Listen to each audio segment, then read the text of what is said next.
Guys, अक्सर film star जिन्हें लोग चाहते हैं, जिन्हें अपना हीरो मानते हैं, लोग जिनकी तरह बनना चाहते हैं, तब वे अचानक से ही अगर उन्हें छोड़कर चले जाते हैं, यानी कि उनकी मौत बहुत ही कम उम्र में हो जाती है, तो फिर लोग उनकी मौत के पीछे कई सारी कॉन्स्पिरेसी थ्योरी के बारे में सोचते हैं। उन्हें लगता है कि शायद उनकी मौत नेचुरल नहीं हुई है, उनकी हत्या हुई है। जैसे कि सुशांत सिंह राजपूत वाला केस। गाइस, ये एक पहला केस नहीं था जहां पर किसी फिल्म स्टार की मौत को संदिग्ध माना गया हो। इसके पहले भी एक ऐसी ही घटना घटित हुई थी जिसे भी संदिग्ध माना गया था और इसे शक की निगाहों से देखा गया था। मैं बात कर रहा हूँ 1993 की एक घटना। ये कहानी है अपने टाइम की सुपरस्टार दिव्या भारती की, जिनकी मृत्यु को भी शक की निगाहों से देखा गया।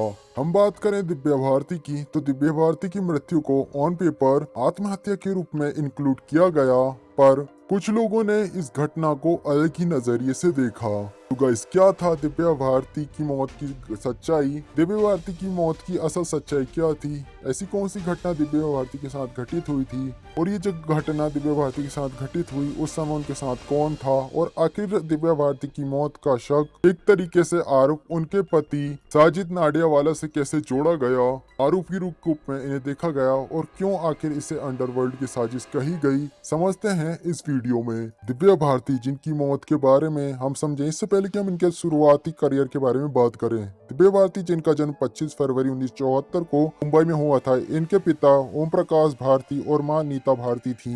विद्या भारती काफी ज्यादा खूबसूरती थी और अपनी कला पर काम करके वे बहुत ही कम समय पर बॉलीवुड का जाना माना चेहरा बन चुकी थी। दिव्या भारती जो बचपन से काफी ज्यादा खूबसूरत थी, इनकी खूबसूरती इतनी ज्यादा प्यारी थी कि लोग इन्हें डॉल कहा करते थे। बहुत ही कम उम्र में दिव्या भारती मॉडलिंग की दुनिया में आ जाती हैं। जब इनकी उम्र 16 साल की थी, तब इन्हें पर एक दिन इन्हें गोविंदा के भाई ने देखा और वे उन्हें अपने फिल्म में लेने के बारे में सोचते हैं। हालांकि कुछ कारण के कारण ये डील ना हो पाई। थोड़े टाइम बाद दो और प्रोड्यूसर्स आए जिन्होंने दिव्या भारती को अपने फिल्म में लेने का मन बनाया, पर बाद में वह फिल्म नहीं बन पाई। इसी तरीके से काफी ज्यादा टाइम होने लगा और भारती ने अपने फिल्म करियर की शुरुआत साउथ इंडस्ट्री से किया। उन्होंने 1990 में साउथ के सुपरस्टार वेंकटेश के साथ अपनी पहली फिल्म तेलुगु फिल्म की, जिसका नाम बोबली राजा था। हालांकि ये मूवी ज्यादा कोई परफॉर्मेंस दिखा नहीं पाई बॉक्स ऑफिस पर विद्या भारती का एक कैरेक्टर, उनकी खूबसूरती लोगों के दिमाग में छा गई। यही कारण था कि इस फिल्म के फ्लॉप होने के बाद भी दिव्या भारती को साउथ की कई सारी फिल्में मिली। साउथ की फिल्मों में काम करने के बाद उन्हें अब अच्छा स्कोप मिल गया, तो अब इन्हें बॉलीवुड से भी काम आने लगा था।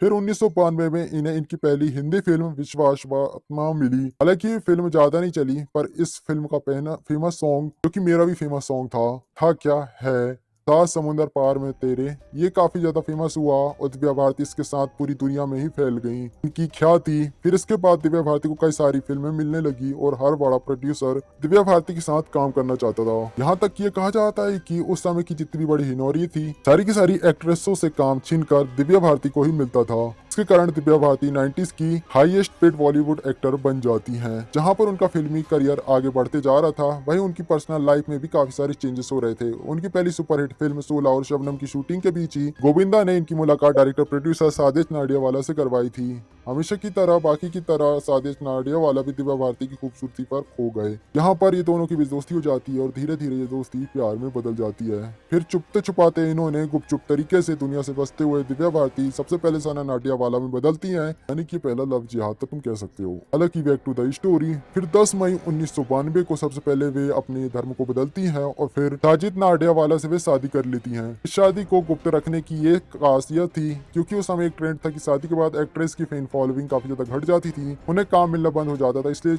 इस शादी को राज रखा गया था। ये समय दिव्या भारती का अपना पीक करियर का पीक टाइम था। शादी के बाद साजिद नाडियावाला ने मुंबई के अंधेरी वेस्ट में वर्सोवा में तुलसी अपार्टमेंट के 5th फ्लोर में एक फ्लैट किराए पे लिया था। दिव्या भारती यहाँ पर रहा करती थी। दिव्या जो मुंबई में रहती थी, पर काम के सिलसिले में ये अक्सर बाहर दूसरे राज्यों में जाया करती थी। वो दिन था 5 अप्रैल 1993 का, जहाँ पर दिव्या भारती काम से सिलसिले में हैदराबाद जाते हैं, जहाँ पर अपना काम करने के बाद उनका प्लान था कि वे अपने दोस्तों के साथ एक पार्टी में जाने वाली थी। वहाँ से वे खुद खरीदी करती। जरूरी काम होने के बाद उन्होंने अपने सारे प्लान को पोस्टपोन किया। वे मुंबई लौट आती हैं। वो समय ऐसा था जहाँ पर दिव्या भारती एक सुपरस्टार थी, जहाँ पर अब उनके पास बहुत ज्यादा पैसा था, पर वे अभी तक मुंबई में अपना घर नहीं ले पाई थी। अपना घर लेने के लिए वह लंबे समय तक बहुत कोशिश करती है और अच्छी किस्मत होने के बाद हैदराबाद से वापस आने के बाद एक फ्लैट के बारे में उनसे बात हो जाती है। उनकी एक फ्लैट से रिलेटेड बात होती है और मुंबई के एक पॉश इलाके में एक 4 BH का एक फ्लैट की डील ये क्लियर कर लेती है। अब अपने इस घर खरीदने की खुशी को परिवार के साथ बांटने के लिए वे दिव्या अपने छोटे भाई कुणाल भारती को अपने घर में बुला लेती हैं और तो और अपनी खुशी में शामिल होने के लिए ये अपनी डिजाइनर नीता लुल्ला जो कॉस्ट्यूम डिजाइनर थी उन्हें भी बुला लेती है। नीता लुल्ला जो अपनी पति श्याम डॉक्टर लुल्ला के साथ शाम को दिव्या भारती के घर में पहुंच जाती हैं। नीता लुल्ला डॉक्टर श्याम लुल्ला दिव्या भारती के घर में आने का कारण ये भी था कि दिव्या भारती की मौत के पहले दिव्या भारती की ज्यादातर फिल्मों की कॉस्ट्यूम डिजाइनर नीता ही थी।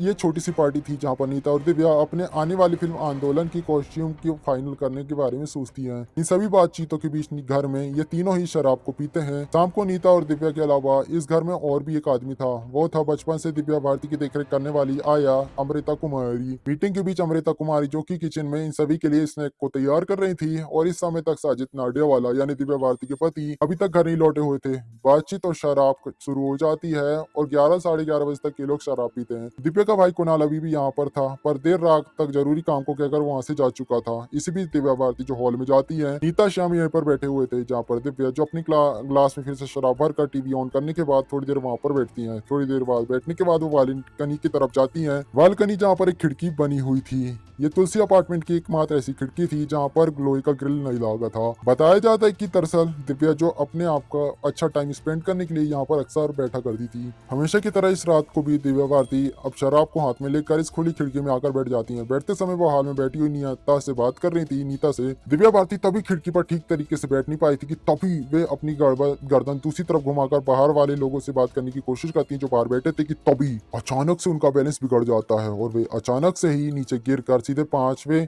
फ्लोर से नीचे गिर जाती हैं।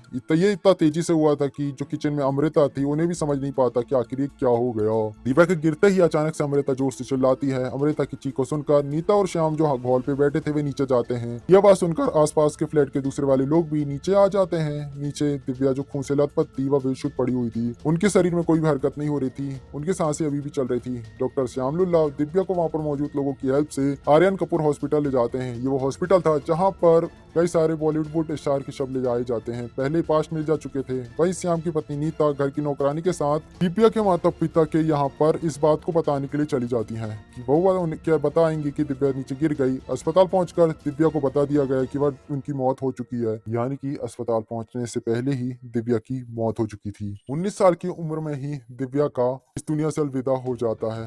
रात में 1:30 बजे का समय हो चुका था, जिसके कारण दिव्या की मौत की खबर ज्यादा तक लोगों तक पहुंच नहीं पाती, क्योंकि ये समय वो था जहाँ पर टेक्नोलॉजी काफी लिमिटेड ही थी। दिव्या जिसका शव कैजुअलिटी वार्ड की एक ट्रॉली में रखा हुआ था, वहीं पास में उसके पिता और भाई के अलावा कई सारे लोग भी थे। दिव्या का पिता काफी ज्यादा रो रहे थे। वो जो एक ही बात करे जा रहे थे कि उन्होंने मेरी बेटी को मार दिया। वहाँ पर दिव्या का भाई कुणाल भी था, जो कि दिव्या की मौत के 10 मिनट पहले तक दिव्या के साथ में ही था और उनकी पार्टी में था। हैरान कर देने वाली बात यह थी कि इस घटना के घटित हुए कई घंटे बीत चुके थे, पर दिव्या की माँ का अभी भी कोई भी पता नहीं था। वो रात के लगभग 4 बजे के आसपास पहुंचती है। अस्पताल पहुंचते तक उन्हें ये नहीं बताया गया था कि अभी उनकी बेटी इस दुनिया में नहीं रही। ये बताया गया कि उनकी बेटी गिर गई है, उन्हें चोट आई है। बाद में बताए गए हिसाब से ये कहा जाता है कि जैसे ही दिव्या की मां पर दिव्या के भाई और बेटे को दिव्या की मां के ऊपर उनकी नजर पड़ती है तो उनकी तरफ तेजी से भागते हो जाते हैं और दोनों ही उन पर चिल्लाते उन्हें कहते हैं कि जो भी कुछ हुआ है वो उनके कारण हुआ है। यानी कि वे दोनों ही दिव्या की मौत का जिम्मेदार दिव्या की मां को कह रहे थे। दोनों के चिल्लाने के बाद भी दिव्या की मां शांति रहती है, यहाँ पर वह कोई भी रिप्लाई नहीं थी।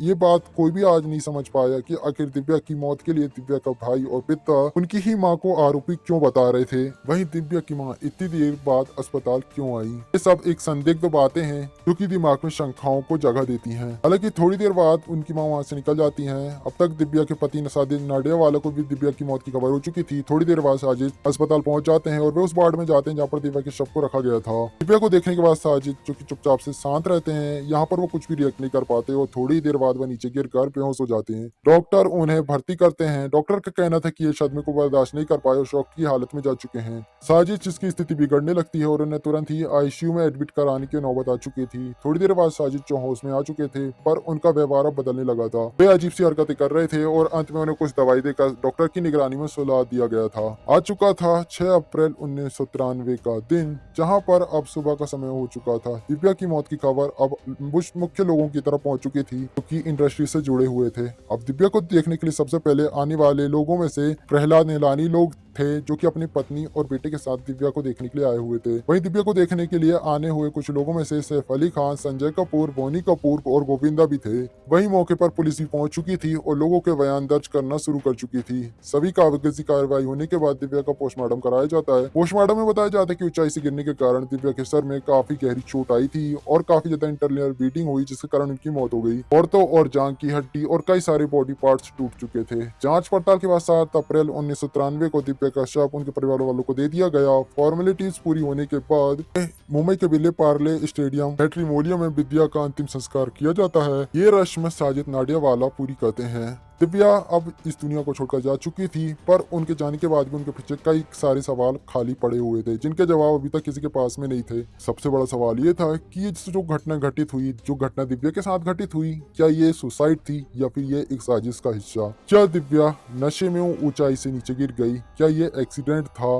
या ये सुसाइड था, या फिर दिव्या को किसी ने धक्का दे दिया? ये कुछ बातें थीं, कुछ सवाल जो कि लोगों के दिमाग में लगातार बने ही हुए थे। पुलिस ने जब लोगों से पूछताछ करना शुरू किया तो कई सारे खुलासे सामने आए, जहां पर पुलिस ने सबसे पहले घर के अंदर मौजूद डॉक्टर श्यामलुल्ला, उनकी पत्नी नीता का बयान लिया। दोनों ही अपने बयान में सिर्फ एक ही बात कहते हैं कि ये नहीं कह सकते कि दिव्या ने जानबूझकर छलांग लगाई या अनबैलेंस होकर वह नीचे गिर गई। हैरान कर देने वाली बात यह थी कि इस घर में हादसे के बाद एक और सदस्य था, घर की नौकरानी अमृता, पर पुलिस ने पहले अमृता का बयान नहीं लिया और इसके पीछे का आखिर क्या कारण था ये कोई नहीं जाना, कोई नहीं समझ सकता, और ये बात उस समय हाईलाइट की भी नहीं गई थी। हैरान कर देने वाली बात ये भी थी कि दिव्या भारती की मौत के सीधे 1 महीने बाद अमृता की भी मौत हो जाती है। बताया जाता है कि हार्ट अटैक के कारण नौकरानी अमृता की मौत हुई।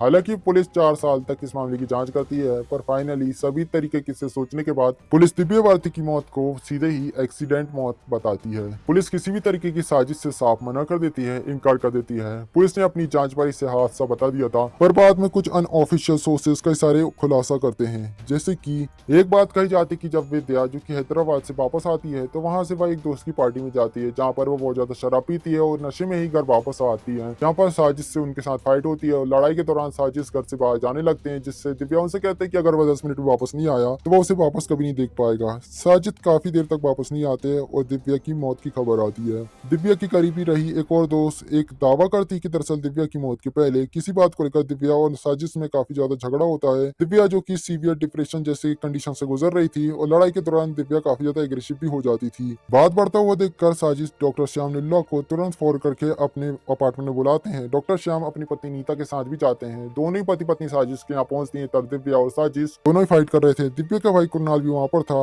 दोनों के बीच हो रहे झगड़े को देखकर श्याम तुरंत ही साजिद को घर से बाहर जाने के लिए कह देता है। डॉक्टर श्याम के कहने पर साजिद ऐसा ही करता है और वो वहाँ से चला जाता है, जिसके बाद श्याम, नीता और ये लोग मिलकर शराब पीते हैं, टीवी देखते हैं, और इसी बीच सब कुछ जब शांत हो चुका था, दिव्या बालकनी की तरफ चली जाती है, जहाँ पर वह खिड़की पर बैठने की कोशिश करती है और अचानक से नीचे गिर जाती है और अब उनकी मौत हो चुकी थी। हालांकि यहाँ पर एक और पॉइंट बताया जाता है जो कि काफी ज्यादा रहस्यमयी था।